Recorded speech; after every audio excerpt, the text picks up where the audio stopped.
CM Jagan ఇక పూర్తిగా ప్రజల్లోనే ఉండేలా బస్సు యాత్ర షెడ్యూల్ ఫిక్స్ అయింది. ప్రతి నియోజకవర్గంలో పర్యటించి ఎన్నికల సంగ్రామానికి క్యాడర్ ని సిద్ధం చేసేలా రూట్ మ్యాప్ రెడీ చేసింది వైసీపీ. మేమంతా సిద్ధమంటూ జనాల్లోకి వస్తున్నారు సీఎం జగన్. మేమంతా సిద్ధమంటోన్న వైసీపీ. ఈ నెల 27 నుంచి సీఎం జగన్ బస్సు యాత్ర. పాదయాత్ర తరహాలో పూర్తిగా ప్రజల్లోనే జగన్. ఎన్నికల నోటిఫికేషన్ రావడంతో పదా చూసుకుందామంటూ ప్రజల్లో వచ్చేందుకు సిద్ధమయ్యారు సీఎం జగన్. మేమంతా సిద్ధం పేరుతో ఇడుపులపాయ నుంచి ఇచ్చాపురం వరకు జగన్ బస్సు యాత్ర చేయబోతున్నారు.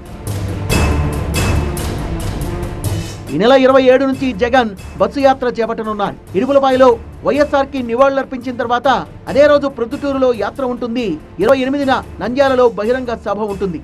30వ తేదీన ఎమ్మిగనూరులో బహిరంగ సభ నిర్వహించేలా పార్టీ ప్లాన్ చేసింది. ప్రతి ఒక్క ఐవీఎఫ్ క్లినిక్ లో మీకు ఈ డిస్కౌంట్ ఇస్తాము, ఆ డిస్కౌంట్ ఇస్తామంటారు. కానీ మేము బిడ్డని ఇస్తాం అని ఎందుకు చెప్పడం లేదు? మనం ప్రామిస్ కోసం డబ్బులు ఇస్తున్నామా లేదా తల్లిదండ్రులు కావడం కోసం చెల్లిస్తున్నామా? Nova IVF. దాగిన ఖర్చులుండవు, మీరు నమ్మగల నైపుణ్యం మాత్రమే. జగన్ సభ అంటే తిరునాళ్ళలా ఉంటుంది. గతంలో ఎన్నడూ లేనంతగా జన సమీకరణ ఉంటుందన్నారు సజ్జల రామకృష్ణారెడ్డి. యాత్రలో భాగంగా కోట్లాది మంది కార్యకర్తల్ని సీఎం జగన్ కలిసేలా పార్టీ ప్లాన్ చేస్తోందన్నారు. వైఎస్ఆర్ కాంగ్రెస్ పార్టీ సభ అంటే, జగన్మోహన్ రెడ్డి గారి సభ అంటే అది ఏ స్థాయిలో అయినా ఎలా ఉంటుందంటే ఇప్పటికే ఒక ప్రతీతి ఉంది. తిరణాలలాగా ఉంటుంది. ఊళ్ళే కదిలి వస్తాయి, లక్షల్లో కదిలి వస్తుంటారు సభ స్థాయిని బట్టి.